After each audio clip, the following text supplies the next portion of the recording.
የተመሰረተው የዛሬ ዓመት ነው።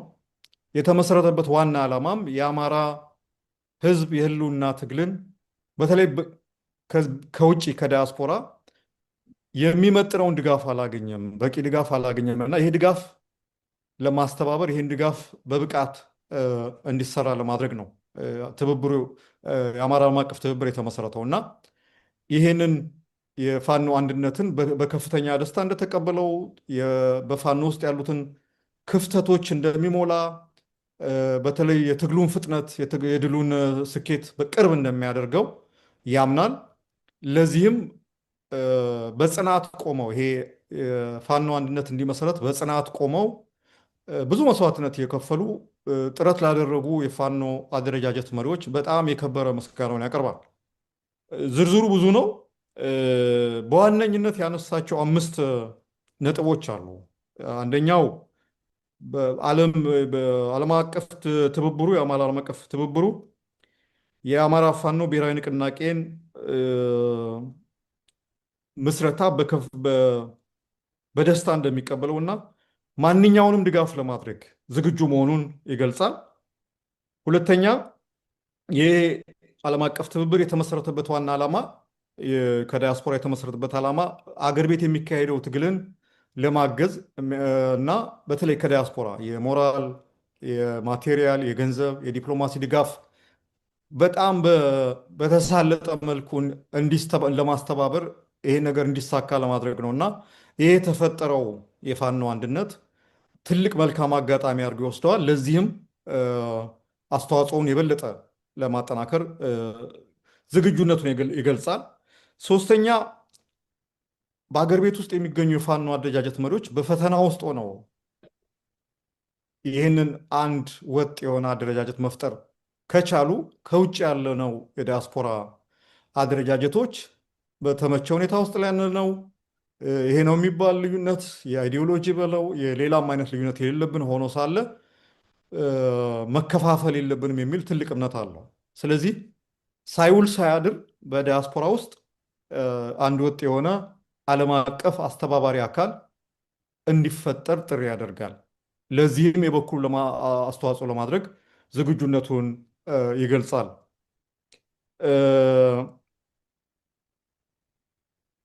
ይሄ ነው። የመጨረሻው 5ኛው የተፈጠረው አንድነት እንዲጠናከር እና ዘላቂ እንዲሆን ባለው ላይ መገንባት የሚል ጠንካራ እምነት አለን እና የተፈጠረው የአማራ ፋኖ ብሔራዊ ንቅናቄ እንደ ተቋም ጠንክሮ እንዲወጣ ሁላችንም በቻልነው መጠን ድጋፍ በመስጠት ይሄ የተመሰረተ በአማራ ሕዝብ ትግል በስንት ምጥ በስንት ትግል የተመሰረተ አንድ ወጥ ድርጅት ስኬታማ እንዲሆን የበኩላችንን አስተዋጽኦ እንድናደርግ ነው። አንድ እዚህ ጋር የዘለልኩት 4ኛው በተለያየ መንገድ በአማራ ትግል ውስጥ የምንሳተፉ ወገኖች በተለይ የሚዲያ ባለሙያዎች የአማራ ባለሙያዎች በተለያዩ ሀገራት የሚገኙ የአማራ ማህበራት የጎንዮሽ ትግሉን የጎንዮሽ ሽኩቻውን አቁመን ይሄን የተፈጠረውን የአማራ ፋኖ ብሔራዊ ንቅናቄን በጋራ እንድናግዝ እና ለትግሉ ስኬታማነት የበኩላችን አስተዋጽኦ እንድናደርግ ጥሪ እናቀርባለን። እነዚህ ናቸው ዋና ዋና ነጥቦች። ከዚህ በተጨማሪ ሌሎቹን በመግለጫው ላይ የተገለጹትንም በአጠቃላይ እንደ ድርጅት ያዝነውን አቋም በተመለከተ በጥያቄና መልሱ ዶክተር ገዱም ወንድሜ ጌትነት ታይም ያብራራሉ።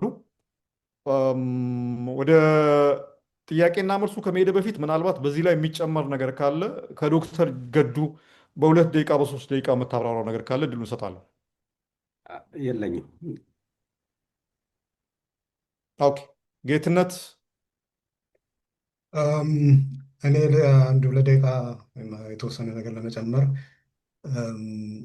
የተሰባሰብንበት ዋናው ዓላማ ያው መግለጫ የተሰጠ ቢሆንም ፎርማሊም በተለያዩ አካባቢዎች የተለያዩ አደረጃጀቶች የደስታ መግለጫ ይላካል ተልኳልም። መመስገንና መወደስ ያለባቸው የአመራር አካላትና አሸማጋዮች ቢሆኑም ከነሱ በስተጀርባ ያሉት በተለይ ደግሞ በከፍተኛ ዲሲፕሊን ለመሪዎቻቸው በመታዘዝ የሚሰጧቸውን ግዳጅ በብቃትና በጀግነት እየተወጡ በጎንዮሽ ደግሞ አንድነቱ እንዲመሰረትም ተጽዕኖ ያደርጉ የነበሩ አጠቃላይ የፋኖ አባላት የምንኮራባቸው እና ለዚህ እንድንበቃ ላደረጉት አስተዋጽኦ ከፍተኛ ምስጋና እንደሚገባ እንዲሁም እነሱን ሸሽጎ ደብቆ አብልቶ አጠጥቶ ለዚህ ያበቃቸው አቀፋቸው ህብረተሰብም ከፍተኛ ምስጋና ይገባል ለማለት ነው። አመሰግናለሁ። ጌትነት በጣም አመሰግናለሁ። ገዱ ምንም የምጨምረው ነገር የለም ብለዋል። ከዚህ ቀጥታ ወደ ጥያቄና መልሱ ነው የምንሄደው። ጥያቄ ያላችሁ ጋዜጠኞች፣ የሚዲያ ባለሙያዎች ጥያቄዎቻችሁን ማንሳት ትችላላችሁ። የተወሰኑ ጥያቄዎች አሉኝ። ከአማራ ብሮድካስቲንግ ሴንተር ኤቢሲ ቴሌቪዥን የተገኘሁት ጥሪ ስላደረጋችሁልን ከልብ ነው የማመሰግነው። የአማራ ዓለም አቀፍ ትብብር አመራሮች፣ በመጀመሪያ ደረጃ እንዲህ አይነት አሰራር እንግዲህ የአማራ ፋኖ ብሔራዊ ንቅናቄ ይፋ ተደርጓል። ይህንን ተከትሎ እኛም በሚዲያ በርካቶች በተለይ በአማራ ማህበራት የአማራን ንቅናቄ እንመራለን የሚሉ በውጭ ሀገር መሰረታቸውን ያደረጉ በርካታ ተቋማት መግለጫቸውን እንዲያወጡ በተለያየ መንገድ ይህንንም ተቋም ኢንዶርስ እንዲያደርጉ ጠይቀናል። እውነት ለመናገር ትርጉሙ ቀላል አይደለም የሚል እምነት ስላለን ነው ይህንን ስንጠይቅ የነበረው። እኔ ሁልጊዜም የአማራ ድርጅቶች በጣም ፕሮአክቲቭ ሆነው እንደዚህ አይነት አመራር እንዲሰጡ በየዘርፉ በተለያዩ ጉዳዮች ላይ አማራን በተመለከተ ባሉ ጉዳዮች ላይ የነቃ ተሳትፎ እንዲያደርጉ ነው ማህበራቶቹም ድርጅቶቹም የምንጠብቀውና መግለጫ ከመላክ ባለፈ እንደዚህ አይነት ፕሬስ ብሪፊንግ ደግሞ አዘጋጅታችሁ በተመሰረተው ድርጅት ዙሪያ እናንተን ምልከታና በአጠቃላይ በቀጣይም ለምትሰሯቸው ስራዎች ከድርጅቱ ማመሰራረትና ሂደት ጋር ተያይዞ ከአማራውም ህዝብ ምን ይጠበቃል የሚለውን ነገር ለሚዲያዎች ተገኝታችሁ መግለጫዎቻችሁን ለማብራራት ፈቅዳችሁ እንዲህ አይነት ፕሮግራም አዘጋጅታችሁ እኛን ስላጋበዛችሁ በጣም ነው ማመሰግነው። እንዳልኩትም ደግሞ ማደንቀው የአማራ ተቋማት እንደዚህ ነው መስራት አለባቸው ብዬ ማምነው ማለት ነው። ስራቸውን እና አሰራራቸውን አዘምነው በጣም በፍጥነት ከዚህ ሰፊ ትግል ጋር አብረው መራመድ እንዳለባቸው ነው መገነዘበው እና የመጀመሪያው ፕሬስ ብሪፊንግ ላይ ነው የተገኘሁት። ይሄንን ድርጅትና የድርጅት አመሰራረት ተከትሎ በርካታ ድርጅቶች በወረቀት መግለጫ ልከዋል። ግን እንደዚህ አይነት ደግሞ በሚዲያዎች ረገድ ለሚነሱ ጥያቄዎች ማብራሪያዎችን ለመስጠት የተዘጋጀ የመጀመሪያው ፕሮግራም ስለሆነ የአማራ ዓለም አቀፍ ትብብርን በደንብ ማድነቅ እፈልጋለሁ። ሌሎችም ድርጅቶች ተመሳሳይ አቋም እንዲወስዱ በአማራ ጉዳዮች ላይ ሁሌም ፈጣን የሆነ በተለይ ሚዲያውን ኢንጌጅ ያደረገ ስራ እንዲሰራ በዚህ አጋጣሚ ጠይቃለሁ። የአማራ ዓለም አቀፍ ትብብርን እንግዲህ ይሄንን መድረክ ካዘጋጀ ማነሳቸው የተወሰኑ ጥያቄዎች አሉ። አንደኛው ድርጅታችሁ መግለጫ አውጥቷል። የአንድነት ምስረታውን ተከትሎ የእንኳን ደስ ያላችሁ መልእክት እና በቀጣይም በድርጅቱ በሚሰጠው አመራር መሰረት እንደዚሁ ለሚሰጣለበት ኃላፊነት ማንኛውንም ግዴታና ኃላፊነት ለመወጣት ዝግጁ መሆኑን ገልጾ ማብራሪያ ሰጥቷል። ባለፈው መግለጫ ልኮልናል። እሱን ተመልክቻለሁ። እንደው በዝርዝር እንድታስረዱን የምፈልገው ነገር አንደኛው ይሄ ድርጅት መመስረት የዚህ አማራ ፋኖ ብሔራዊ ንቅናቄ መመስረት ለአማራው ያለው አንድምታ ምንድነው? ምንድነው ያለው ፋይዳ? ምን ማለት እንችላለን ከዚህ አንፃር የሚለውን ነገር እንደው ሰፋ አድርጋችሁ ሀሳብ ብትሰጡበት ነው። አማራው እንዴት ሊገነዘበው ይገባል? የአማራው ህዝብ እንዴት ይየው? ለእናንተስ ምን ትርጉም ሰጣችሁ የሚለው ነው። አይነው በመግለጫው ላይ ተካቷል፣ ግን እንደው ሰፋ ያለ ማብራሪያ ቢሰጥበት ብዬ ነው። ሌላው ፖለቲካዊ ፋይዳው፣ ወታደራዊ ፋይዳው፣ ዲፕሎማሲያዊ ፋይዳው እነዚህን ዘርዘር አድርጋችሁ ብታስረዱን በጣም ጥሩ ነው የሚሆነው። ድርጅቱ ከተመሰረተ በኋላ በቀጥታ በተለይ ደግሞ በብልጽግና ኃይል በጣም አፍራሽ የሆኑ ትርክቶችን ሲያራምድ ፕሮፓጋንዳዎችን ሲነዛ እንመለከታለን በየዕለቱ። ሚዲያ ግን ድርጅቱ ከተመሰረተ በኋላ በጣም በንቃት ተሳትፎ እያደረገ በጣም በርካታ ስትራቴጂክ የሆኑ ቁልፍ ውሳኔዎችን አሳልፈዋል ድርጅቱና ከዚህ አንፃር የብልጽግና ፕሮፓጋንዳ በተለይ የሚያተኩሩባቸውን ዘርፎች ነቅሶ አውጥቶ ከመታገል አንጻር ለምሳሌ ከሚነሱ ነገሮች እጃቸውን የሰጡ ኃይሎች በተደጋጋሚ የሚያነሷቸው ትግሉ ተጠልፏል፣ ትግሉ አማራን እና የአማራን አይመስልም የሚሉ በርካታ አሉባልታዎች ሲነሱ ሰማለው እና በዛ ላይ እናንተ ድርጅት ያለው አቋም ምንድን ነው? በዚህ ረገድ እንደዚህ አይነት አሉታዊ የሆኑ ትርክቶችን ለመታገል ምን አይነት ሚና ከእናንተም ከድርጅቶች ወይንም ከሌላውም የአማራ ተቋማት ምን ይጠበቃል የሚለው ነገር ላይ የተጨማሪ ማብራሪያ በተሰጡበት የሚል ነው። ሌላው በተለይ በውጭ ሀገር የሚገኘው የአማራ ተወላጅ በዲያስፖራ ያሉ ማህበራት በጣም በርካታ ድርጅቶች እና አደረጃጀቶች ናቸው ያሉት። የእናንተም ድርጅት እንደዚሁ አንዱ ነው። በእነዚህ ድርጅቶች መካከል ብዙ ጊዜ አንዳቸውን ከመደጋገፍ ሚና ባሻገር እርስ በርስም እንደዚሁ የመቃረን ሚናዎች አሏቸው። እርስ በርስ ኮምፒት ሲያደርጉ እናያለን። በተደጋጋሚ አፍራሽ ሚና የሚጫወቱ ተቋማት እንዳሉ በውጭ ሀገር እንመለከታለን። አሁን ላይ ግን ድርጅታዊ አንድነቱ በዚህ ረገድ ያለውን ችግር እንዴት ይቀርፈዋል ብላችሁ ታስባላችሁ?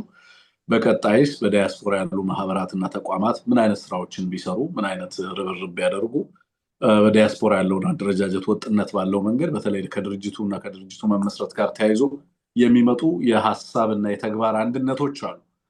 በዚህ ረገድ በዲያስፖራው ላይ ሊያመጣ የሚችለው ተጽዕኖ ምንድን ነው? እናንተስ በምን መንገድ የራሳችሁን ገንቢ ሚና ትጫወታላችሁ የሚለው ላይ ሀሳብ ብታክሉበት እና ለአድማጭ ተመልካቾቻችንም ሰፋ ያለ ግንዛቤ ብታስጨብጡ ብዬ ነው። በጣም አመሰግናለሁ። በጣም እናመሰግናለን ትንግርቱ። ሜቢ ከገዱን ጀምር፣ ከዛ ጌትነት፣ ከዛ ደግሞ እኔም የቀሩትን አንዳንዶች የተነሱትን መልሳለሁ እና ገዱ ፕሊስ መቀጠል ይችላል። የአማራ ፋኖ አደረጃጀቶች ወደ አንድ ወጥ ድርጅትነት ማደጋቸው ወይም ደግሞ አዲስ የሆነ ትግሉን በአንድ ወጥ መልክ የሚያስተባበር ድርጅት መመስረታቸው ከሁሉ በላይ ለራሳቸው ለስኬት የሚያበቃቸው ነው። ለቆሙለት ዓላማ ድል እንዲቀናጁ የሚያደርጋቸው ነው። ሁለተኛ እንደገና ደግሞ የአማራ ሕዝብ ይህ አንድነት እንዲመጣ ከፍተኛ ግፊት ሲያደርግ ነበር። የአማራ ፋኖ ታጋዮች ግፊት ሲያደርጉ ነበር። በውጭ ሀገርም በውስጥም በሀገር ውስጥም ያለው አማራ እንደዚሁ ግፊት ሲያደርግ የነበረበት ሁኔታ አለ እና ይሄ ድርጅት ወደ አንድ መምጣቱ የአማራን ትግል ወደ ከፍታ ያሸጋግረዋል የሚል እምነት ነው ያለኝ።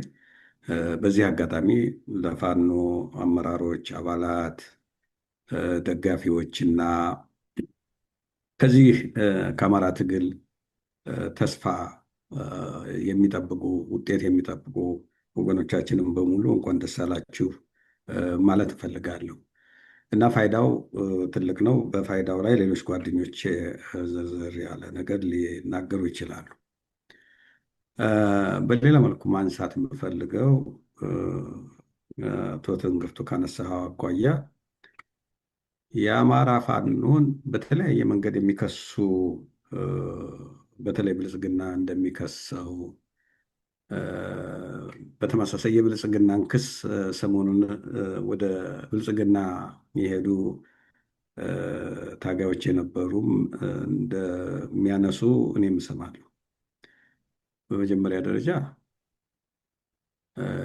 የብልጽግና የአማራ ፋኖን ትግል ወይም ደግሞ የአማራ ሕዝብን ትግል ለማዳከም ራሱ በሰራቸው የሚያኮሩ ስራዎች ላይ ተመስርቶ ቅቡልነቱን ማሳደግ አይችልም። ከሞላ ጎደል ብልጽግና አገዛዙ በጠቅላላ ያለው ተቀባይነት ተሟጦ ያለቀ ነው። በተግባር የኢትዮጵያ ሕዝብ አይቶታል፣ የአማራ ሕዝብ አይቶታል። ከዚያ አኳያ እኔ የተሻልኩ ነኝ ከፋኖ የተሻልኩ ነኝ ብሎ ለመናገር ወይም ደግሞ ቅስቀሳ አድርጎ ህዝቡን ከጎኑ ለማሰለፍ አይችልም። እየመረጠ ያለው መንገድ ምንድን ነው? አንደኛ ትግሉ የአማራ እውነተኛ ጥያቄ አይደለም፣ የአማራ ህዝብ ጥያቄ ተመልሰዋል። የውጭ ተላላኪዎች ፋኖ የውጭ ተላላኪ ነው፣ ወይም በሌላ አገላለጽ የኢትዮጵያ ታሪካዊ ጠላቶች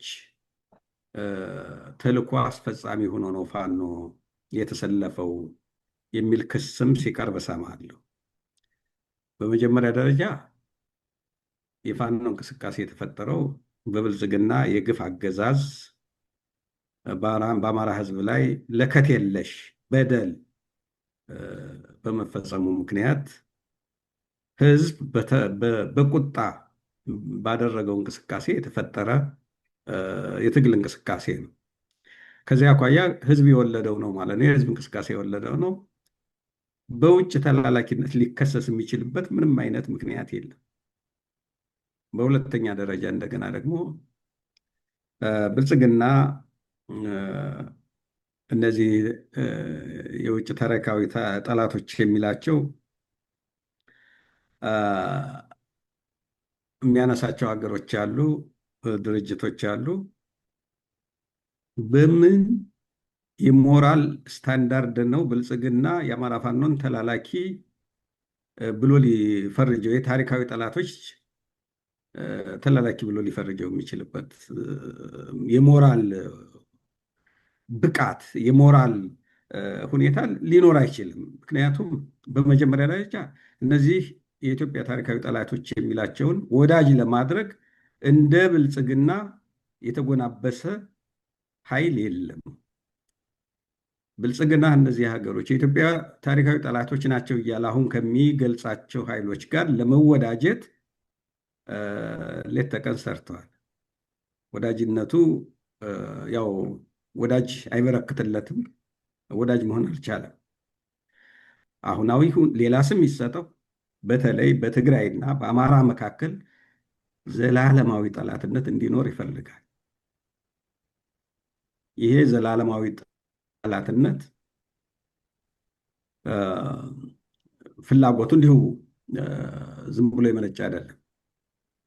በስልጣን ለመቀጠል አስተማማኝ መንገድ ይከፍትልኛል ብሎ የሚያምነው የህዝቦች አለመተባበርን ስለሆነ በህዝቦች መካከል ትብብር እንዳይኖር፣ መቀራረብ እንዳይኖር፣ በጋራ ጉዳዮች ላይ በጋራ እንዳይነሱ የማድረግ ሁኔታ ስለሆነ እዚህ ላይ የአማራ ታጋዮች በጥንቃቄ መመልከት አለባቸው ይመስለኛል። ፋኖ በተላላኪነት ሊጠየቅ የሚችልበት ሁኔታ በተለይም ደግሞ በብልጽግና አገዛዝ ሊከሰስ የሚችልበት የሞራል የተጨባጭ ሁኔታ ሚዛን ከወሰድነው ትክክል ይሆናል ብዬ አልገምትም። ምክንያቱም በብልጽግና ግፍ ትጥቅህን ብቻ ሳይሆን ቀበቶህን አስፈታሃለሁ ብሎ ጦርነት ከፍቶ የተደራጀ ኃይል ሳይሆን በተበተነ መንገድ ወደ የመጣበትን አደጋ ለመቀልበስ ትጥቁንም ስንቁንም መጠለያውንም የአማራን ሕዝብ አድርጎ የተጀመረ እንቅስቃሴ ስለሆነ ይህንን እንቅስቃሴ በሌላ መንገድ የሌላ አካል ተልዕኮ ይዞ ነው ብሎ ለመወንጀል መሞከር የሚያዋጣ አይመስለኝም። የኢትዮጵያ ሕዝብ ጥንቅቅ አድርጎ የሚያውቀው ይመስለኛል። በዚህ ጥያቄ ላይ ማለት የምፈልገው ይሄንን ነው። አመሰግናለሁ።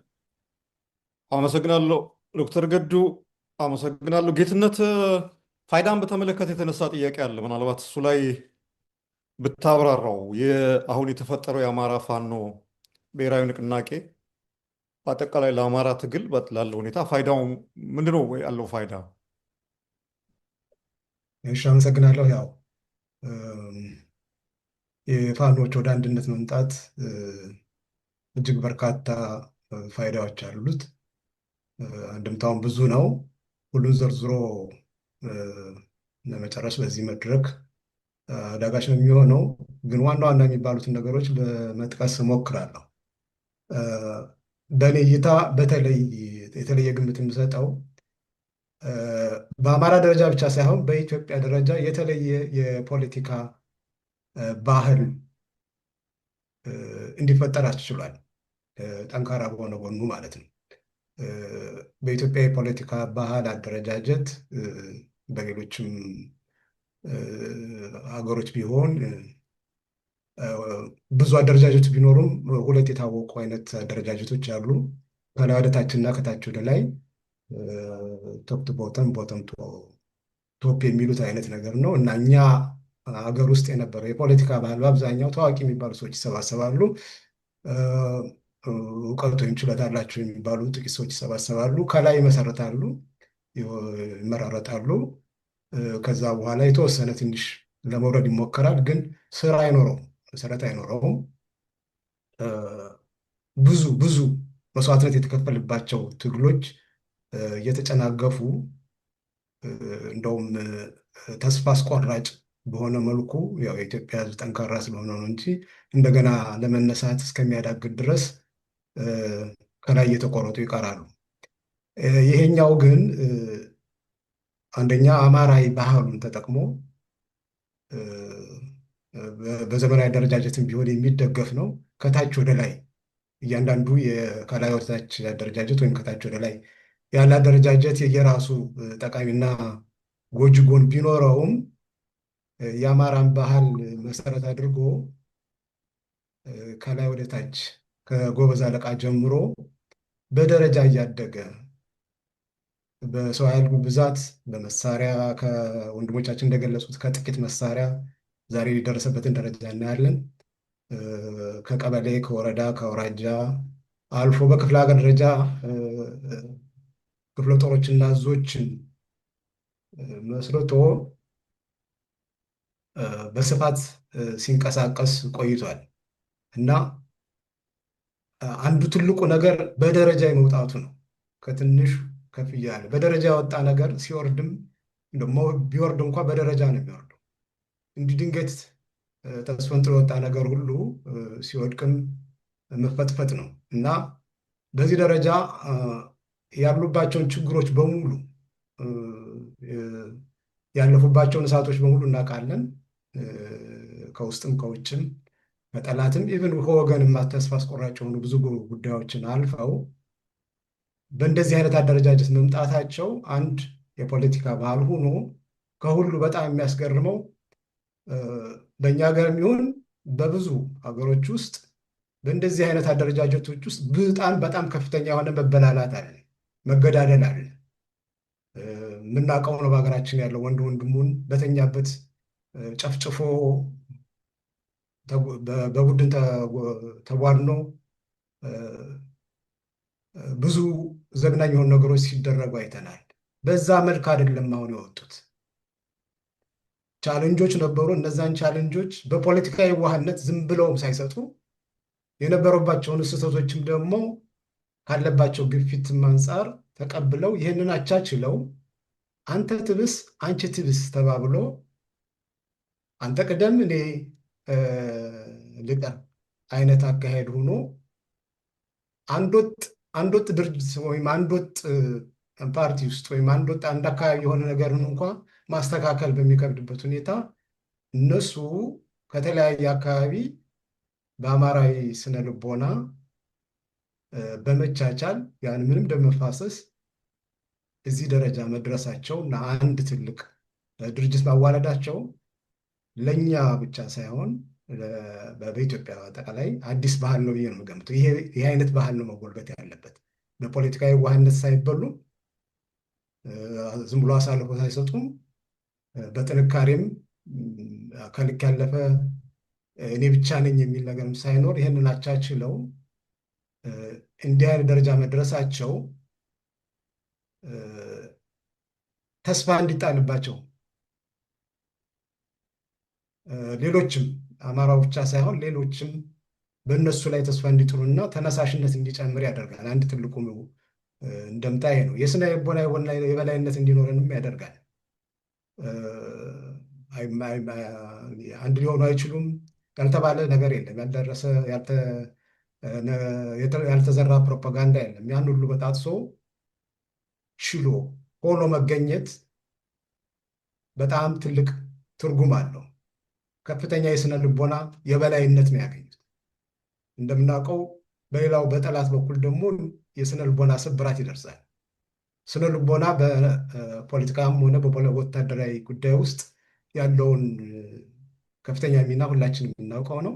በራስ የመተማመን ስሜት ዳብሯል። ህዝባዊ ተነሳሽነት ጨምሯል። ለጠላት ደግሞ ተስፋ መቁረጥ ሆኗል። ሌላው ትልቁ እንደምታ እንግዲህ ወደ በአንድነት በሚወጡበት ጊዜ ወይም የአማራ አደረጃጀት አንድ በሆነበት ጊዜ ለዲፕሎማሲውም አመቺ ይሆናል። በውጭ የሚገኙም ሆነ በተለያየ ሁኔታ የተደራጁ ዲፕሎማሲያዊ ስራ ለመስራት ሲፈልጉ ከየትኛው ናችሁ? የየትኛው ወገን ነው? የጎጃም ነው? የወሎ ነው? የምናምን የሚል ነገር አለ። ምንድን ነው መርሃችሁ? ምንድን ነው ሮድማፓችሁ? የት አለ የሚል ጥያቄ ይመጣል። እንዲህ አይነት ነገሮችን በተናጥል ማዘጋጀት አስቸጋሪ ስለነበረ አሁን ወደ አንድ ሲመጡ ዲፕሎማሲውን የበለጠ ለማሳለጥ ይጠቅማል። በጣም በጣም በከፍተኛ ደረጃ ይጠቅማል። ሌላ ቀዳዳ ሊኖር አይችልም። በሁለተኛ ደረጃ ደግሞ ሮድማፕ እና የመሳሰሉ ነገሮችንም ለማዘጋጀት አንድ መሆኑ ትልቅ እንደምታ አለው። ከሁሉ በላይ ግን አንድ ወጥ የሆነ ተቋማዊ አሰራር ይኖራል። ይሄ በጣም ትልቅ ጥቅም አለው። በወታደራዊ ጉዳይ ይሁን፣ በፖለቲካ ጉዳይ ይሁን፣ በሚዲያ ዘርፍ ይሁን ተቋማዊ የሆነ አሰራር ይኖራል። ተቋማዊ የሆነ አሰራር በኖረ ቁጥር ደግሞ ጉልበቱ አሁን ካለበት የበለጠ ተስፈንጥሮ እንዲሄድ ያደርገዋል ማለት ነው። ወይም የአማራ ትግል ወደ መዳረሻው እንዲሄድ ከፍተኛ መስፈንጠሮ ነው ሊያገለግለው እንደሚችል ነው። ሌላው ትብብርን በተመለከተም እንደዚሁ የነሱ አንድ መሆን አሁንም ምልክቶች እንዳሉ ነው የሚሰማው።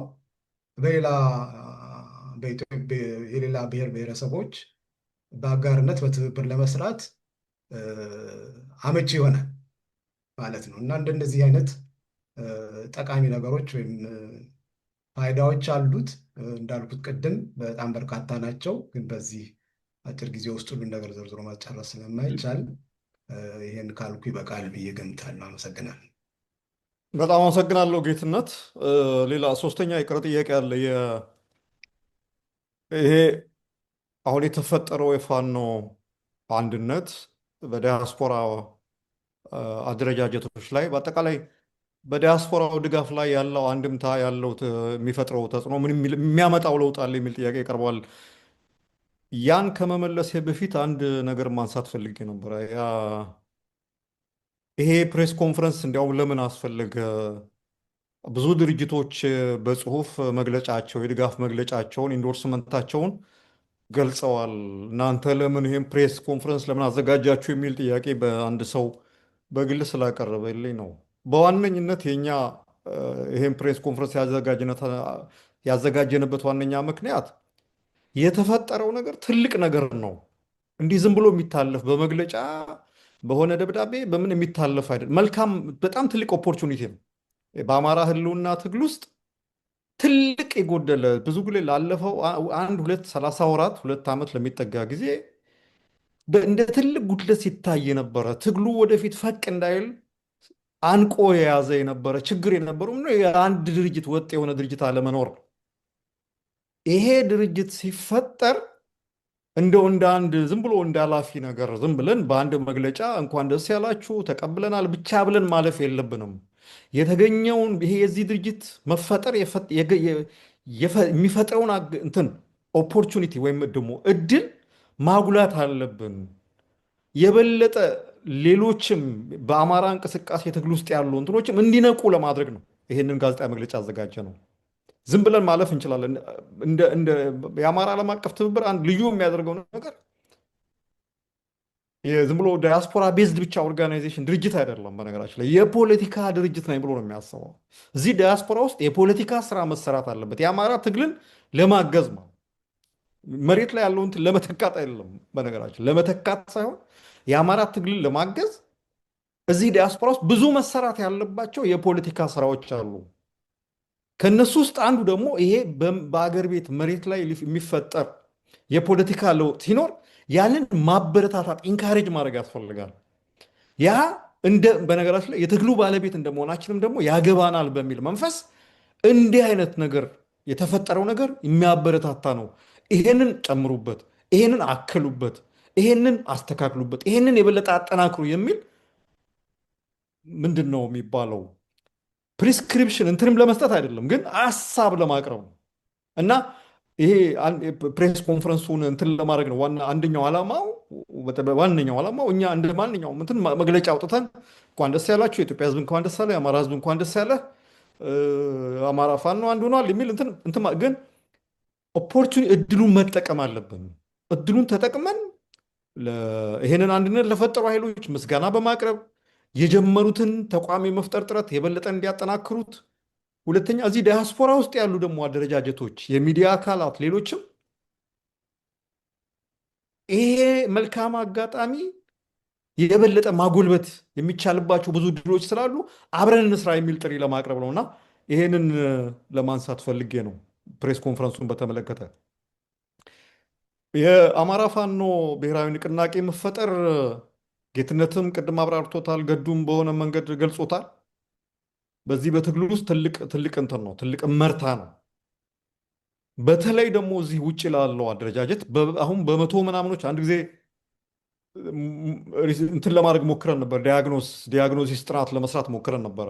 ምን ያህል ድርጅቶች አሉ በአማራ ስም የሚንቀሳቀሱ የሚል በጣም ብዙ አሉ። እንደ አቅም ይሄ ትልቅ አቅም ነው። የአማራ ዲያስፖራ የአማራ ማህበራት አቅም ናቸው። የአማራ ማህበራት ብቻ ሳይሆን በአማራ ጉዳይ ላይ ብዙ የሚሰሩ ሚዲያዎች አሉ። በአጠቃላይ ደግሞ በገንዘብ አቅም፣ በሪሶርስ አቅም፣ በምሁራዊ የኢንተሌክቹዋል አቅም የአማራን ዲያስፖራ የሚወዳደር አቻ የሚሆን ሌላ እንትን የለም። የዲያስፖራ አካል የለም። ትልቁ ችግር ያለው ነገር ምንድነው? ይሄ በደንብ ሞቢላይዝ አልተደረገም። በደንብ በተቀናጀ መልኩ እንዲሰራ አልተደረገም። እንዲያውም ከጥቅሙ ይልቅ አንዳንዴ ወደ አሉታዊ የሆነ ጎጂ ነገሩ እየጎላ የሚመጣበት አስቸጋሪ የሆነ ብዙ ነገሮች እያየን ነው። ያለፈው 1-2 ዓመት ያሳለፍናቸው ነገሮች አሉ። የሚመጣበት ነገር ነው። አንደኛው ነገር የችግሩ ደግሞ ምንጭ ምንድነው? አንድ ወጥ አደረጃጀት አለመኖሩ። ሁሉም በየአቅጣጫው ነበረ ተወካዩን የሚወክል የነበረው። በዲያስፖራ እንደራሴ ገሌን ወክያለሁ ብሎ አንዱ ደብዳቤ አንስቶ ይልካል። የሚያውቀውን ጓደኛውን ይልካል፣ የሀገሩን ልጅ ይልካል፣ ይወክላል፣ የመሳሰሉት ይደረጋሉ። ይሄ ነበረ ውጥንቅጥ የወጣ የዲያስፖራ ሁኔታ የፈጠረው ማለት። አቅም አለ፣ ገንዘብ አልጠፋም፣ ሀሳብ የሚያመነጭ ችሎታ ያለው ጉልበት ያለው ምሁር አልጠፋም። ባለመቀናጀቱ ባለመተባበሩ ግን ሲባክን ነበር ያየ ነው ማለት። ይሄ ድርጅት መፈጠሩ መልካም አጋጣሚ ስለሆነ የአማራ ፋኖ ብሔራዊ ንቅናቄ ይሄንን በውስጥ የፈጠረውን አደረጃጀት የአደረጃጀት አንድነት በውጭም ዱፕሊኬት ማድረግ አለበት፣ በውጭም መደገም አለበት። እንዲሁ ዲያስፖራ ተብሎ የሚታው ነገር የለም። በነገራችን ላይ ዲያስፖራ የማፍረስም የመገንባትም አቅም አለው። እንዲሁ ዝም ብለህ የምትተው አካል አይደለም።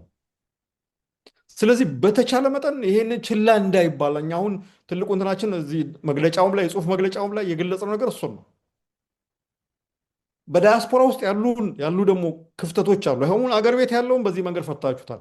በዲያስፖራ ውስጥ ያሉ የአደረጃጀት ክፍተቶች አሉ። በሚዲያ ላይ የሚታዩ አለመቀናጀቶች አሉ። አሉታዊ የሆኑ ዘገባዎች አሉ። አንድን ግለሰብ የማጉላት እንትኖች አሉ። አንዱን ጥሎ አንዱን የማንሳት ነገሮች አሉ። እነዚህ በምንም መንገድ ለትግሉ የሚጠቅሙት አንዲት ፋይዳ ጠብታ ቅንጣት አስተዋጽኦ የላቸውም ከመጉዳት በስተቀር ማለት። ይህንን እንደው ዝም ብሎ ችላ ብሎ ማለፉ ትግሉን ዋጋ ያስከፍላል። ስለዚህ ሊታሰብበት ይገባል የሚል ነው ትልቁ መልእክታችን። ቅድም እንዳልኩት ነው 60-70% አንድ ጊዜ አሜሪካን ውስጥ ሪሰርች ጥናት ተሰርቶ ኢትዮጵያ መንግስት ነው እንዲያውም ያኔ የነበረው የህወሓት መንግስት ጥናት አድርገው 60-70% የሚጠጋው እዛ አሜሪካን ሀገር አለ የሚባለው ዲያስፖራ አማርኛ ተናጋሪ ወይም ደግሞ ከአማራ ጋር አፊሌሽን ያለው ነው የሚል እንትን ያለው ትልቅ አቅም ነው። እና ይሄንን እንትን ማድረግ ያስፈልጋል። ይሄ አሁን የተፈጠረው አደረጃጀት የአገር ቤቱ አደረጃጀት በሙሉ በአውቶሪቲ ይሄ በዲያስፖራ ያለ የተሰበሰበ ኃይል የተሰበሰበም ያልተሰበሰበም በነገራችን ላይ ኃይል ለትግሉ በጎ አስተዋጽኦ ሊያደርግ የሚችልባቸውን ሁኔታዎች ማመቻቸት ማሰብ አለበት።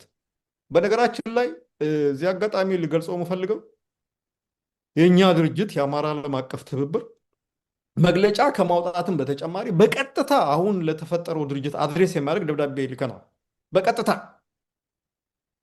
በቀጥታ ደብዳቤ ልከን ከመግለጫው በተጨማሪ የፈጠሩትን አንድነት አድንቀን አመስግነን እንዲህ እንዲህ ነገሮች ላይም አስቡበት የሚል ደብዳቤ ልከናል። ዝም ብለን እኛ ባይስታንደር የጎንዮሽ ተመልካች ሆነን ይሄ ትግል ይህንን አይነት አጋጣሚ ተፈጥሮ ዝም ብለን ተመልክተን መግለጫ ብቻ አውጥተን እንትን ማድረግ የለብንም የሚል እምነት ስላለን ማለት ነው። እና በጣም ብዙ የሚሰሩ ስራዎች አሉ።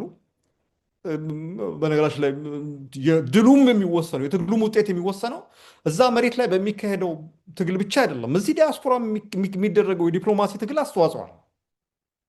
ከዚህ ከዲያስፖራ የሚሰበሰበው ሪሶርስ ትልቅ ግብአት ነው፣ ለትግሉ ግብአት ነው። ከዚህ ከዲያስፖራ የሚመጣ ሀሳብ የኢንተሌክቹዋል አቅም የምሁራዊ አቅም ትልቅ እንትን አለ። ይህንን አቀናጅቶ መጠቀም ከተቻለ ብዙ ነገር መስራት ይቻላል። እና ጥያቄ ትንግርቱ ላቀረብከው ነገር በዚህ የተፈጠረው የአማራ ፋኖ ብሔራዊ ንቅናቄ በአገር ቤት የተፈጠረው እንትን እዚህም መደገም አለበት። እንዲደገም ደግሞ በእኛ በኩል በነገራችን ላይ በደንብ አስበንበታል። ዝግጁ ነን እኛ በጎ ሚና በጎ አስተዋጽኦ ለማድረግ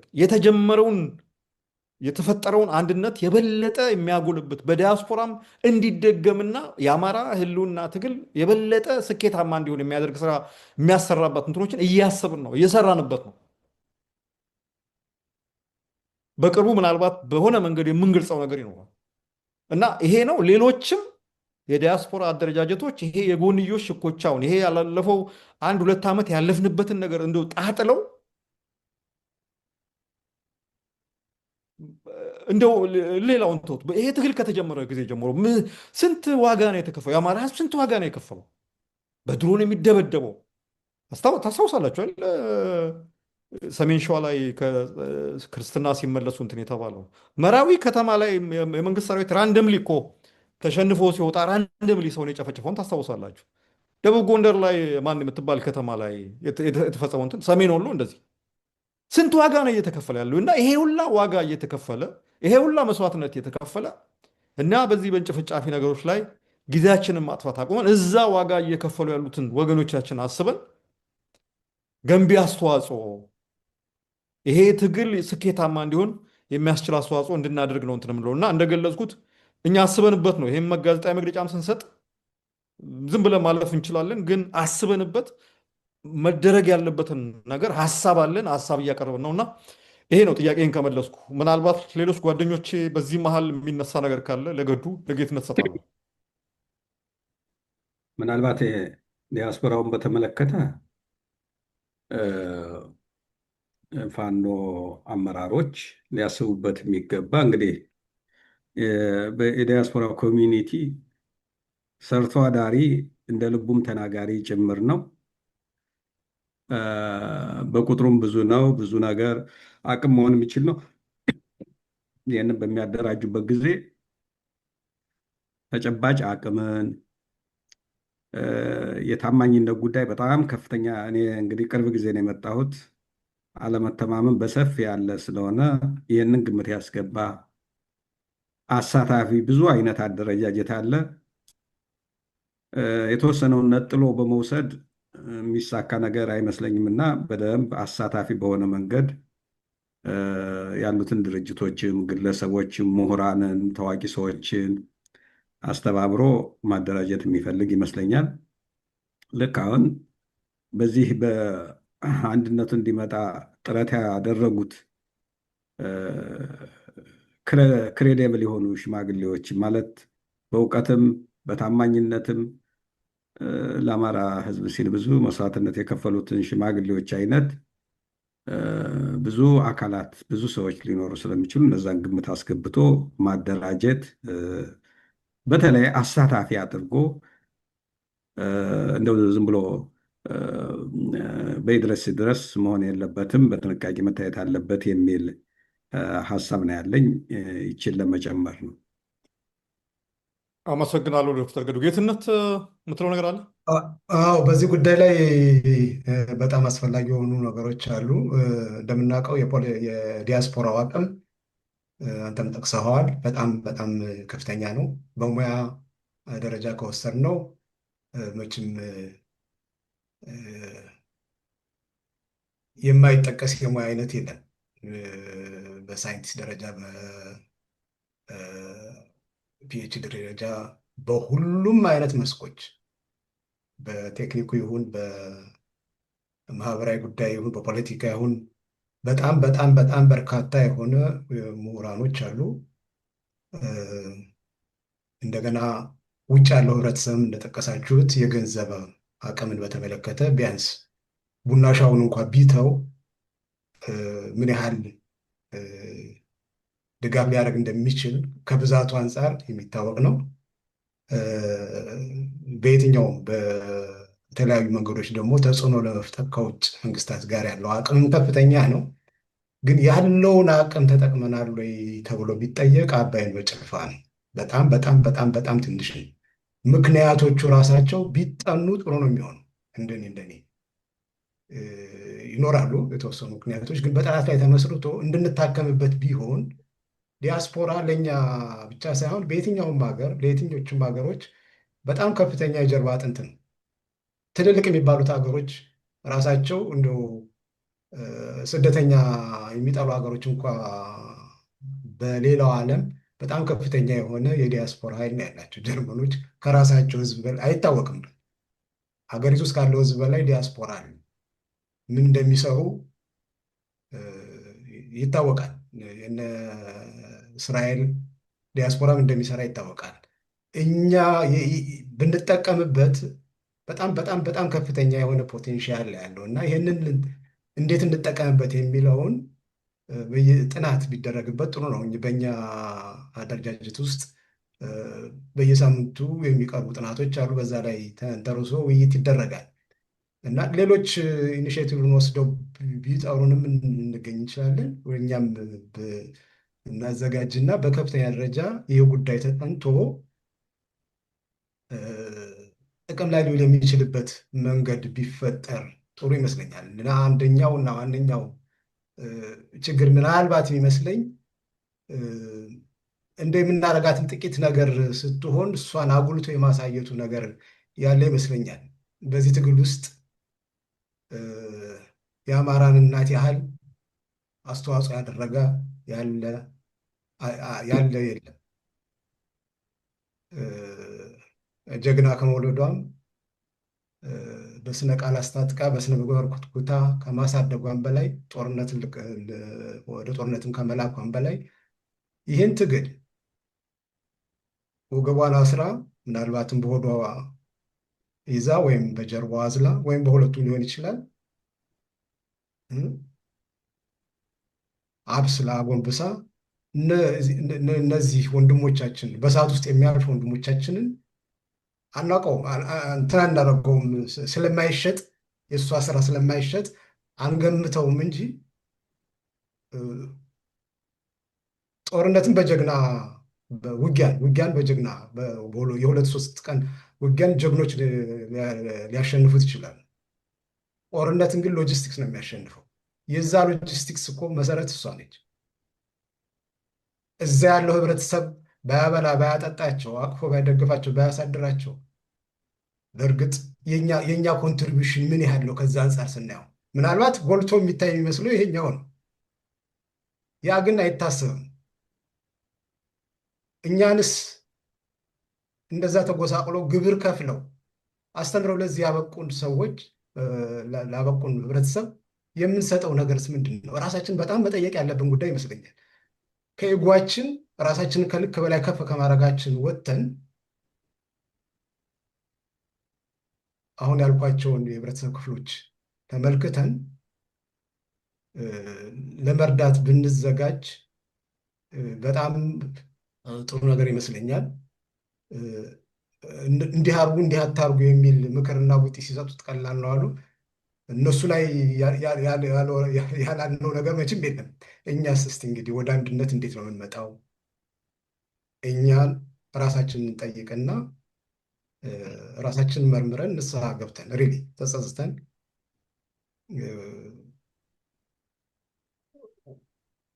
ማድረግ የሚገባን ነገር ሁሉ ብናደርግ፣ ኧረ ሁሉ አይደለም በጣም በጣም በጥቂቱ ብናደርግ፣ ሁሉም ሰው ቢሳተፍ ሪሊ ብዙ ነገር ይገለባበጣልና ዲያስፖራ ወርድ ሪሊ ራሱ መመርመር አለበት። አሁን ምክንያት የለውም፣ አንድ አልሆንም የሚል ምክንያት የለውም።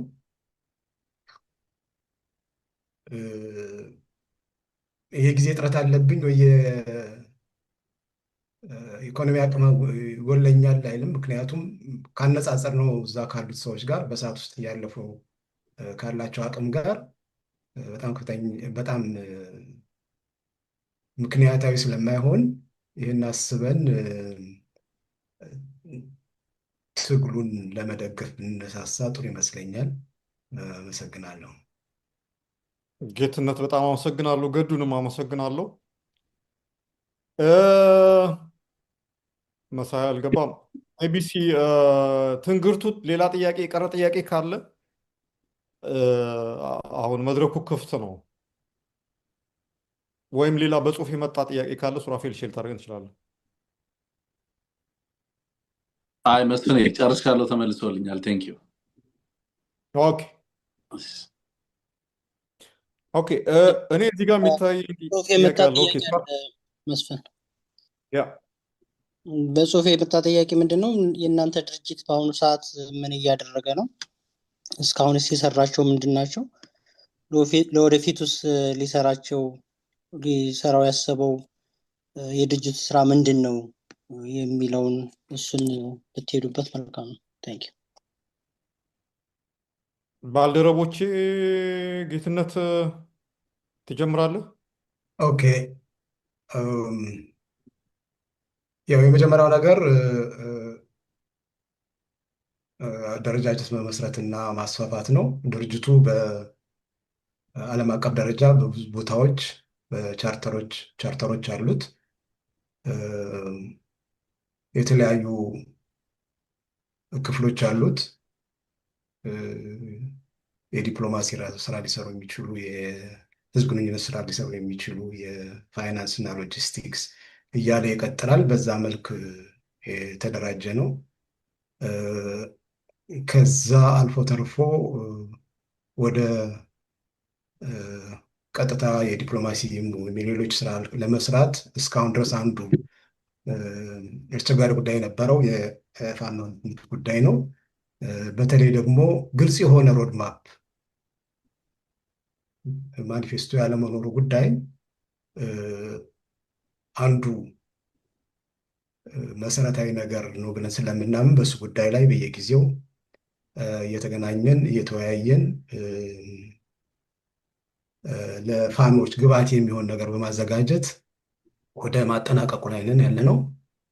ይሄ እጅግ በጣም አስፈላጊ ነገር ነው። አንዳንድ ጊዜ ቀላል የሚመስሉ ነገሮች ሳይሰሩ በመቅረታቸው ሌሎች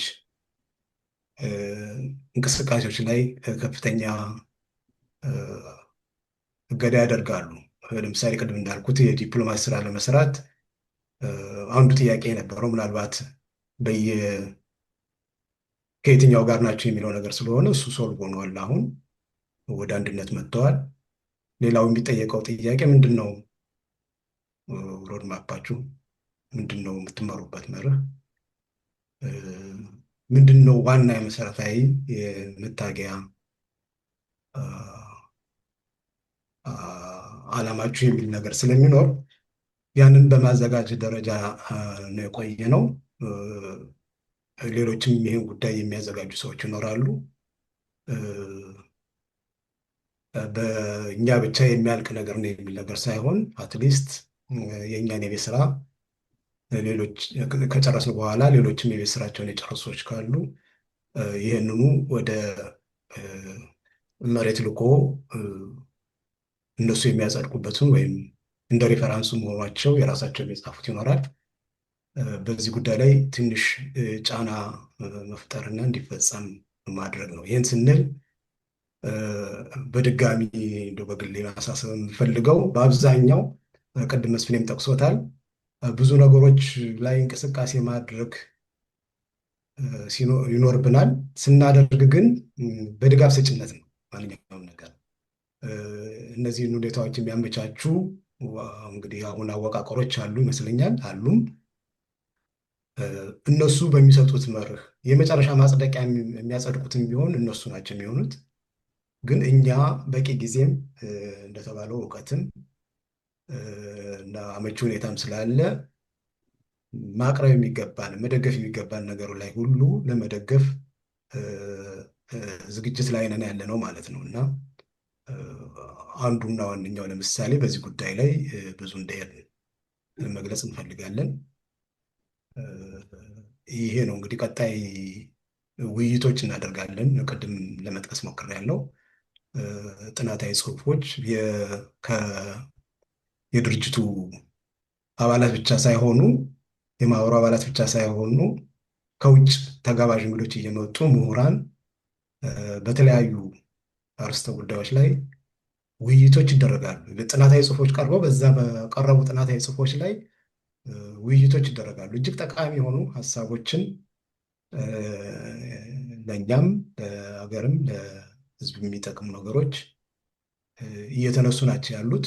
ይህንን በማስፋፋት ቅድም ያለው ዲያስፖራ ውስጥ ያለውን አቅም ከሌሎች ጋር በመሆኑ በመተባበር አቅምን ማሳደግ ነው። ያለውን አቅም ወደ ተግባር ወደ ስራ የሚለወጥበትን በተለይ የሙያተኛና የምሁራን አቅም አልተጠቀምንበትም። ባህላችንም አይደለም ራሱ በኢትዮጵያ ደረጃ። በውጭ እንደምታውቁት ወደ ፖለቲካ ስልጣን የሚመጡ ይህን ያህል እንትን ያሉ ሰዎች አሉ። ስራውን የሚሰሩት በስተጀርባ ያሉ ሙያተኞችና ምሁራን ናቸው። እነሱን የመጠቀሙ ነገር ቅድም እንደተባለው ፋይናንሱንም በጣም ወሳኝ ነገር ነው። የተሻለ ፋይናንስ በተሻለ ሁኔታ የፋኑን በፋይናንስ መደገፍ የሚቻልበትን ሁኔታ ሁሉ እንግዲህ ማቀድ እና መንቀሳቀስ ይጠይቃል። ለዛ የኛ ብቻ ሳይሆን ከሌሎች ጋር መተባበር ይጠይቃል። ከሁሉ በላይ ህብረትና አንድነቱ እንዲፈጠር፣ የዲያስፖራ አንድነት እንዲፈጠር፣ መገፋፋት እንዲቀር ከፍተኛ ስራ ለመስራት አቅደናል፣ እንሰራለን ብዬ አስባለሁ። አመሰግናለሁ። ጌትነት በጣም አመሰግናለሁ። ከጋዜጠኞች ወይም በጽሁፍ የሚመጡ ሌሎች ጥያቄዎች ከሌሉ ምናልባት ሶስት ደቂቃ የማጠቃለያ እንዲሰጡ ሶስታችን ሰጥተን ይህንን ጋዜጣዊ መግለጫ እናገባድዳለን። ዶክተር ገዱ በአጠቃላይ ስለዚህ የፋኖ አንድነት መፈጠር በአጠቃላይ በትሩ ላይ ያለው አንድምታ በአጠቃላይ በፕሬስ ኮንፈረንሱ ዓላማ ዙሪያ 3 ደቂቃ ማጠቃለያ እንድሰጥ እድል እሰጣለሁ። ከዛ ጌትነት፣ ከዛ እኔ እዘጋዋለሁ። በጣም አመሰግናለሁ። እንግዲህ የፋኖ አመራሮች አንድ ወጥ ድርጅት አማራ አቀፍ ድርጅት መስርተዋል። ድርጅት ተመሰረተ ማለት የትግሉ እንደ መጀመሪያ ነው፣ እንደ መጨረሻ የሚቆጠር ነገር አይደለም። ድርጅትን ማሳደግ እንደ ሕፃን ልጅ እንደማለት ነው። አሁን ሕፃን ልጅ ተወልዷል እንደማለት ሊታይ ይችላል። ሕፃን ልጅ ለብዙ ነገር የተጋለጠ ነው። ለበሽታ ይጋለጣል፣ ለአደጋ ይጋለጣል፣ እንክብካቤ ያስፈልገዋል። ይህንን ድርጅት ተንከባክቦ ለውጤት ማብቃት ከፋኖ አመራሮች ተቀዳሚ የሚጠበቅ ተልዕኮ ነው ብዬ ነው የምወስደው። ከዚህ አኳያ የፋኖ አመራሮች በመጀመሪያ ደረጃ ውስጣዊ አንድነታቸውን ማጠናከር ይኖርባቸዋል። ለውስጣዊ አንድነት መጠናከር የዓላማ ግልጽነትና ቁርጠኝነት መፍጠር እጅግ ወሳኝ ነው። ራሳቸውን ማደራጀትና በዲሲፕሊን ማነጽ ይጠበቅባቸዋል። ስለዚህ የራሳቸውን አቅም መገንባት የመጀመሪያ ተቀዳሚ ተግባራቸው መሆን ያለበት ይመስለኛል። ሁለተኛ፣ ከህዝባቸው ጋር ያላቸውን ግንኙነት ማሻሻል፣ ማሳደግ ይኖርባቸዋል የሚል እምነት አለኝ። እንግዲህ የህዝብ ነው። ስንቃቸውም፣ ትጥቃቸውም፣ ኑሯቸውም፣ ልብሳቸውም ሁሉም ነገር ሆኖ እያገለግላቸው ያለው። የህዝብ ደግሞ በአንጻሩ ብዙ ነገር ነው ያጣው። በጦርነት ይታመሳል፣ ወታደር ተሰማርቶበታል፣ በተለያየ ስም ዘረፋ ይካሄድበታል፣ ብዙ በደል የሚደርስበትም እና ከዚህ አኳያ ፋኖች በሚቆጣጠሯቸው አካባቢዎች የህዝብን ደህንነት ከእንግዲህ በኋላ በሚቆጣጠሯቸው አካባቢ ብልጽግና ሰው ልኮት እንዲህ የሚባል ነገር የለም፣ አስተማማኝ የሆነ ደህንነቱን መጠበቅ አለባቸው የሚል እምነት አለኝ። በዘረፋ መልክም በግድያም በተለያየ መንገድ የሚካሄዱ ሁኔታዎች ስሪየስሊ መመዘኛቸው መሆናቸው የሚቀር አይመስለኝም። ሁለተኛ ፍትሐዊ አስተዳደርን ኤክሰርሳይዝ ማድረግ አለባቸው የሚል እምነት አለኝ። በሚያስተዳድሯቸው አካባቢዎች፣ እነሱ በሚንቀሳቀሱባቸው አካባቢዎች ህዝቡ ከብልጽግና የተለዩ መሆኑን ፋኖ የተለየ ነው የሚል እምነት እያሳደረ እንዲሄድ የሚያደርጉ ስራዎች መስራት አለባቸው። ለፍትህ አቅሙ ሁኔታው በፈቀደላቸው ሁኔታ ፍትህን በተግባር ለማረጋገጥ መስራት አለባቸው የሚል እምነት አለኝ። ሌላ ሰብአዊ መብትን መጠበቅና መንከባከብ የአማራ ህዝብ ከፋኖቹ የሚጠብቀው መቼውንም ብሎ ሌደር የሚያልፍ ነገር አይደለም ማለት ነው። የፋኖ አመራሮችን እንደ በጥብቅ ለማሳሰብ የምፈልገው ከህዝብ ከበሬታን ለማግኘት መወደድን እንጂ መፈራትን እንደ ስልት መከተል የለባቸውም የሚል እምነት አለኝ። ብልጽግና መጀመሪያ አካባቢ እንደመጣ በማታለልም ይሁን በመደለልም በተለያየ መንገድ ተቀባይነት ለማግኘት ሞክሮ ነበር። ኋላ ህዝቡ እየነቃ ሲሄድ ያ ኢሮድድ ሲሆን ያ ቅቡልነት ሲጠፋ ከበሬታን ለማግኘት የፈለገው በመቀጥቀጥ ነው፣ በመሳሪያ ኃይል ነው እና ፋኖች በዚህ በኩል ከህዝብ ከበሬታን ለማግኘት መፈራትን ሳይሆን መወደድን ማዕከል አድርገው ከብልጽግና ልዩ መሆናቸውን እውነተኛ የአማራ ህዝብ መሆናቸውን የሚያሳዩበት መንገድ እሱ ነው የሚል እምነት አለኝ። በብዙ መንገድ የተሰቃየ ህዝብ ስለሆነ ትምህርት አጥቷል፣ ጤና አጥቷል፣ አገልግሎት የለም፣ ብዙ ነገር የተሰነካከለበት እና በብዙ እንቅስቃሴያቸው ከህዝብ ጋር በሚኖራቸው ግንኙነት ከብልጽግና አብሶሉትሊ የተለዩ ሆነው መንቀሳቀስ አለባቸው የሚል እንትን አለ። ይህንን ሲያደርጉ የአማራ ፋኖ አሁን በሚንቀሳቀስባቸው አካባቢዎች ብቻ ሳይሆን በሌላ የኢትዮጵያ ህዝብ ተናፋቂ እየሆነ ይሄዳል። እግር መንገዱን አሁን ለፍትህ የቆመ ለሰላም በአካባቢው ህግና ስርዓት እንዲኖር በማድረግ ህዝብን የሚንከባከብ ከሆነ ከህዝብ ጋር እጅና ጓንት ሆኖ የሚሰራ ከሆነ ቀጣይ አገር የመምራት እድል ሲያገኝ ከወዲሁ ልምድ እያገኘ ይሄዳል ማለት ነው። አገር ለመምራት የሚያስችለውን መልካም ልምድ እየያዘ ይሄዳል ማለት ነው። ስለዚህ በተግባር የሚፈተንበትም ስለሆነ የአማራ ፋኖ አዲስ የተመሰረተ የአማራ ፋኖ ብሔራዊ ንቅናቄ ከአማራ ህዝብ ጋር ያለውን ግንኙነት እጅግ ወገናዊ በሆነ መንገድ ማጥበቅ አለበት የሚል እምነት አለኝ። በአገዛዙ እጅግ የተማረረ ህብረተሰብ ስለሆነ ይሄ በሌላውም አካባቢ የሚናፈቅ ያደርገዋል እንደማለት ነው። በሌላው ወገን ከዲያስፖራ ያለው ምሁራንም የሚዲያ ሰዎችም እንግዲህ ቅድም እንዳልኩት ህፃን ልጅ ሲወለድ እንክብካቤ ያስፈልገዋል። ይሄ ድርጅትም ተወልደዋል፣ ገና የሚያደግ ነው። እንክብካቤ ከጎን ሆኖ መደገፍ ያስፈልጋል። የአማራ እንግዲህ አደረጃጀቶች ብዙ ጊዜ እንደ ፖለቲካ ባህል በተለይ በዲያስፖራ ያለው መናቆር፣ ማነወር፣ አንዱን በአንዱ መተቸት ነው እንጂ ቀረብ ብሎ እስከነ ችግሩ ደግፎ ወደፊት እንዲራመድ፣ እንዲሻገር፣ እንዲያድግ፣ እንዲመነደግ የማድረግ ሁኔታ ብዙ ባህል አልተመለከትኩም እና ከዚህ ከቆየው ባህል ተላቆ ግለሰቦች የማይስማሙ ሊኖር ይችላሉ። የሆነ ነገር የማይጥመው ሊኖር ይችላል። ግን እንደ ድርጅት ሽክፍ ድግፍ አድርጎ በሚቻለው አግዞ የበለጠ ኃላፊነት እየተሰማው ጠንካራ ድርጅት ሆኖ እንዲወጣ መንከባከብ ያስፈልጋል። ያልዘሩት ያልተንከባከቡት አዝመራን መሰብሰብ አይቻልም። የአማራ ሕዝብን ችግር ከዛም አልፎ የአማራን ብቻ ሳይሆን ኢትዮጵያ የተደቀነባትን እጅግ ከባድ ፈተና እንድትሻገር የሚያስችል ድርጅት ሆኖ እንዲወጣ እስከነ ሁሉም ድክመቱ እየደገፉ ስህተቶች በሂደት እየታረሙ እንዲሄዱ ማድረግ እጅግ አስፈላጊ ነው የሚል እምነት አለኝ። አይ ቲንክ የአማራ ዓለም አቀፍ ትብብርም በዚህ ረገድ ብዙ ስራዎችን ይሰራል።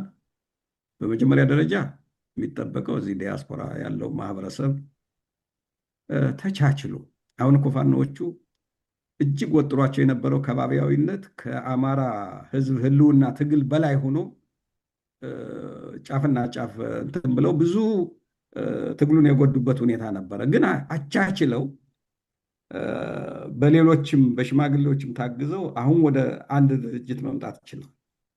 በዲያስፖራ ያለው ኮሚኒቲም የተለያዩ ችግሮች ሊኖሩ ይችላሉ። ግን ተባብሮ ተቀራርቦ ችግሮቹ ፍላጎቶቹን አቻችሉ። መቼም ፍላጎት ማቻቻል ነው እንጂ 100% የሁሉንም አብሶሉት በሆነ መንገድ ማርካት የሚችል ነገር ላይኖር ይችላል።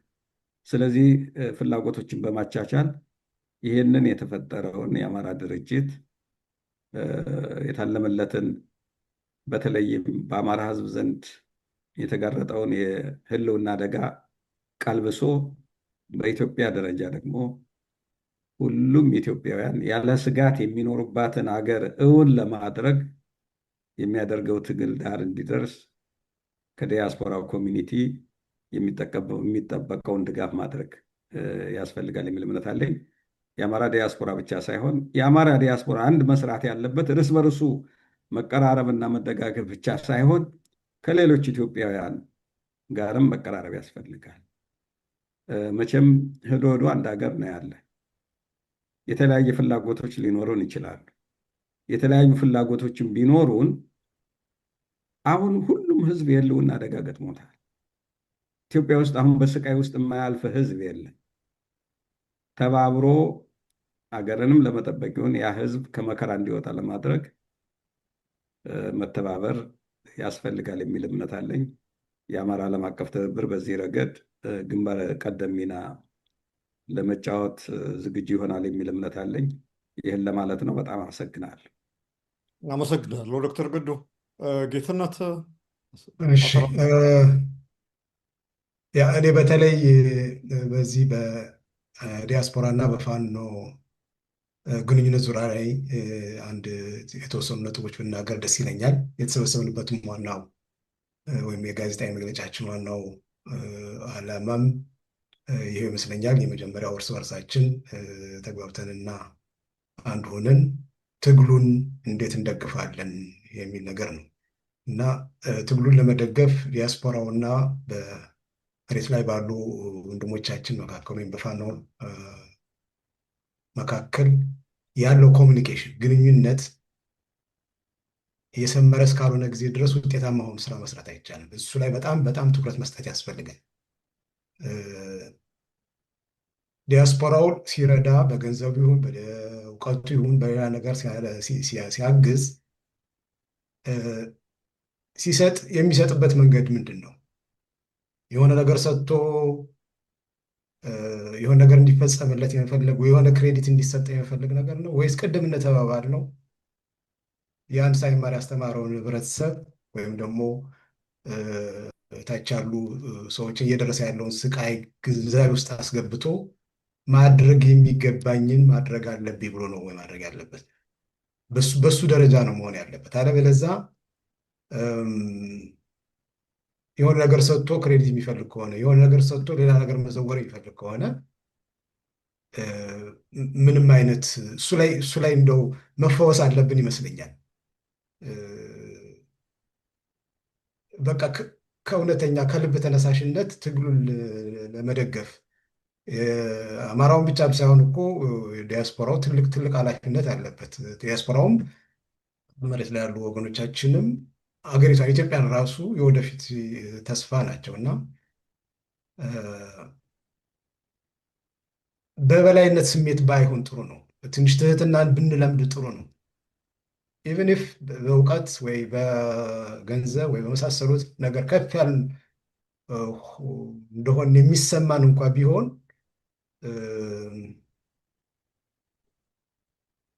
ለእነሱ ልናደርግ የምንችለው ነገር ትህትና ነው። ማሳየት ያለብን ነገር ትህትና ነው። በአፕሮቻችን በጣም በጣም ወሳኝ ስለሚሆን ማለት ነው። እምነትም ደግሞ ልንጠልባቸው ይገባል። ዳዊት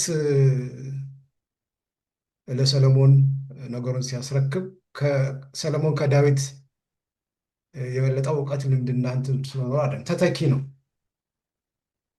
የሚመራ እሱ ነው። መሬት ላይ ያሉ ሰዎች ናቸው ነገሩን ከትግብ ሊያደርሱ የሚችሉት። የምናስበውን ነገር ሊያስፈጽሙ የሚችሉት እነሱ ናቸው። እኛ እዚህ ሆነን እናስፈጽም የምንችልበት ምንም መንገድ የለም። ስለዚህ ለእነሱ ትልቅ ክብር መስጠት፣ ልክ ዳዊት ወርዶ በጉልበቱ ተንበርክኮ እንደሰገደለት ማለት ነው። በቃ የዛን ያህል የተፈጠረውን ድርጅት ማክበር፣ አመራሮችንም ማክበር ይኖርብናል። በተለይ ሚዲያው ደግሞ ሲጫወት የነበረውን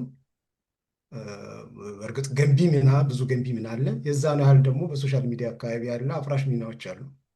እነሱን ሁሉ መቀነስ መተው፣ ለዛ ተገቢ መልስ መስጠትም እንኳን ስላንተ ውስጥ ሳይገቡ ወደ ዓላማ አተኩሮ ከነሱ ጋር ያለውን ግንኙነት በመተማመን ላይ የተመሰረተ መሆን አለ። መተማመን መገንባት ቀላል ነገር አይደለም። እሱ ላይ ጥረት ብናደርግ እና ግንኙነቱ የሻከረ ባይሆን በጥሩ ሁኔታ ቢሆን በጣም ጥሩ ስራ ሊሰራ ይችላል ብዬ አስባለሁ። እሱ ላይ ትንሽ ትኩረት መስጠት ስለፈለግኩኝ ነው። አመሰግናለሁ። በጣም አመሰግናለሁ ጌትነት። ዶክተር ገዱ ጀስት ጋዜጣዊ መግለጫችንን ከመዝጋታችን በፊት ልክ ባልደረቦች እንደተናገሩት 3 ደቂቃ ከዛ ባነሰ ነገር እናገራለሁ። የዚህ ጋዜጣዊ መግለጫ ዋነኛ ዓላማ የአማራ ፋኖ ብሔራዊ ንቅናቄ መመስረት ነው። መመስረቱ ብቻ ሳይሆን በመመስረቻው በወጣው ጋዜጣዊ መግለጫ ላይ በዲያስፖራ ላሉ አማሮች፣ በዓለም ላይ ለተበተኑ አማሮች ጥሪ አድርገዋል። አግዙን፣ እኛ አንድ ሆነናል፣ እናንተም አግዙን የሚል ጥሪ ያቀርበዋል እና እኛ ይህንን መልካም አጋጣሚ ለመጠቀም ነው ይህን ጋዜጣዊ መግለጫ የሚያቀርብ ነው። ጥሪውን መቀበላችንን በድጋሚ ለአማራ ዲያስፖራ፣ ለመላው ኢትዮጵያውያን፣ ትግሉን ለሚከታተሉ ወገኖች ለማሳወቅ ነው። መቀበላችንን ብቻ ሳይሆን እኛም ራሳችን ጥሪ እያቀረብን ነው። ኑ እንተባበርና እናግዛቸው እያለን ነው። ይሄ መልካም አጋጣሚ ተፈጥሯል። እነሱ አንድ ሆነዋል። እነሱ አንድ ድርጅት መፍጠር ችለዋል ተነጋግረው። ይህንን እነሱ ከቻሉ እኛ አንድ መሆን የሚያቅተን የሚያስቸግረን ነገር ስለሌለ ኑ ተባብረን የአማራን የህልውና ትግል አንድ ደረጃ ላይ እናድርሰው የሚል ጥሪ ለማቅረብ ነው ይህን ጋዜጣዊ መግለጫ የጠራ ነው እና ይህንን ጥሪ የምታዳምጡ ወገኖች፣ የተለያዩ የአማራ ማህበራት፣ በተለያየ የአማራ የሰብአዊ መብት ጉዳይ ላይ የምትሰሩ ድርጅቶች፣ በአማራ ጉዳይ ላይ የምትዘግቡ የሚዲያ ባለሙያዎች፣ ትንተና የምትሰጡ የሚዲያ ሰዎች ይህንን ትግል ኑ አንድ ላይ ሆነን በተቀናጀ መልኩ አልሰራንም አላገዝንም ማለት አይደለም፣ ግን እስካሁን የሄድንበት መንገድ ምንም ያስገኘው ውጤት የለም። እስካሁን ላለፉት 30 ወራት ወይም 2 ዓመት ለሚጠጋ ጊዜ የሄድንበት መንገድ ምንም በትግሉ ላይ ምንም ያለው እንትና ጠብታ ነው። ብንቀናጅ ብንተባበር፣ ሚዲያው በተቀናጀ መንገድ መረጃ ማስተላለፍ ቢችል ምን ያህል ኢምፓክት ምን ያህል ተጽዕኖ መፍጠር እንደሚችል ሁላችንም እናውቀዋለን። ከዲያስፖራ የሚገኘው ድጋፍ ቢገኝ አሁን ፋኖ ትግል ቅድም ዶክተር ገዱ ሲናገረው ነበር። በአማራ ሕዝብ ድጋፍ፣ በአማራ ሴት፣ በአማራ እናቶች እንጀራ፣ በአማራ እናቶች ሎጂስቲክ ድጋፍ ነው ይሄ ትግል እየተካሄደ ያለው። ሌሎች ደግሞ አስፈላጊ ነገሮች አሉ። እስካሁን ምንም መንገድኛ ይሄ የውጭ ኃይል ደግፎት የሌላ አጀንዳ ማራመጃ እንትን ሆኖ ኦርጋኒክ የሆነ ትግል ነው እየተካሄደ ያለው። ከውስጥ የመነጨ ትግል እየተካሄደ ነው ያለው። አዲስ አበባ አትገባም ተብሎ የተከለከለ ህዝብ ነው በዋና ከተማው ማለት ነው። በግልጽ በአዋጅ ማለት ነው። በተገኘበት በኢትዮጵያ ውስጥ ባለበት አስቸኳይ ጊዜ አዋጅ የወጣበት ህዝብ ነው። በነገራችን ላይ አሁን በምናወራበት ሰዓት ማንኛውም አማራ በቀላል ምክንያት ከተጠረጠረ ሊያዝ የሚችልበት ህግ አለ ኢትዮጵያ ውስጥ። ያልተሻረ ህግ ነው፣ ፓርላማ ያልሻረው ህግ። ከመንግስት ተቋማት በስልታዊ በሆነ መንገድ እንዴት በሆነ መንገድ እየተወገደ እንዳለ፣ ስራ ተወዳድሮ እንዳይቀጠር ምን ያህል ደባ ሴራ እየሰራበት እንደሆነ ሁላችን የምናውቀው ነው። ያንን ተውት። በንግድ እንኳን ተወዳድሮ እንዳይበለጽግ ራሱን እንዳያሻሽል ስንት አይነት ማነቆ እየተፈጠረበት እንዳለ የምናውቀው ነው። ለዚህ ነው ትግሉ የህልውና ትግል ነው የምንለው ማለት ነው። ትግሉ የህልውና ትግል ነው የምንለው ለዚህ ነው። ይሄ አሁን እየተከናወነ ያለው ቅድም የጠቀስኳቸው የመንገድ መዝጋቱ፣ ከተማ እንዳትገባ መከልከሉ፣ በአስቸኳይ ጊዜ አዋጅ እንደፈለጉ ማድረጉ፣ ማፈኑ፣ ማንገላታቱ፣ አዲስ አበባ ዙሪያ ብዙ መረጃ ሚዲያዎች እንከታተላል። በአዲስ አበባ ዙሪያ ያሉ ኮንሰንትሬሽን የአማራ እስረኞች ያሉባቸው የማጎሪያ እንትኖች ብዛታቸው ይሄ ተብሎ አይገለጽም። ይሄ ባለበት ሁኔታ እኛ ልክ የደለው አይነት እንትን ፖለቲካ የምንሰራበት እንትን አይደለንም። የህልውና ትግል ነው። ይሄ የህልውና ትግል ተባብረን ተቀናጅተን ያለንን አቅም አጠራቅመን አሰባስበን ታግለን ህልውናችንን አስከብረን ከዚህ በኋላ ይሄ አይነት የህልውና አደጋ እንደማይመጣብን ማረጋገጫ የስርዓት ለውጥ ማምጣት የምንችልበት ሁኔታ ለመፍጠር ነው የምንታገለው እና ይሄን መፍጠር እንድንችል መተባበር አለብን። አለበለዚያ እስካሁን የሄድንበት መንገድ ምንም አያዋጣ። ስለዚህ ሲደመደም ዋናው ነገር የአማራ ፋኖ ብሔራዊ ንቅናቄ ምስረታውን አስመልክቶ ባወጣው መግለጫ ያደረገውን ጥሪ የትግል ጥሪ እንቀበላለን። እኛ መቀበልም ብቻ ሳይሆን እንደ ድርጅት የአማራ ዓለም አቀፍ ትብብር በውስጡ በጣም ብዙ አቅም ያላቸው ብዙ መስራት የሚችሉ ሰዎች ያሉበት ድርጅት ነው። እኛ በቂ ነው ብለን አናምንም። ተጨማሪ ሌሎች ድርጅቶች ጋር ተባብረን ይሄን ትግል ለማገዝ ለሌሎች ድርጅቶች ጥሪ እናቀርባለን እና አብረን ተባብረን ይሄን ትግል እናግዝ ነው ዋናው ዓላማው። ይሄንን ጋዜጣዊ መግለጫ ጥሪያችንን አክብራችሁ ወደዚህ ጋዜጣዊ መግለጫ የመጣችሁ የሚዲያ ባለሙያዎች በጣም እናመሰግናለን። ላቀረባችሁትም ጥያቄ ያለን አክብሮት መግለጽ እንወዳለን። ከእኔ ጋርም እዚህ ፕሮግራም ላይ የተሳተፉት ወንድሞቼን ዶክተር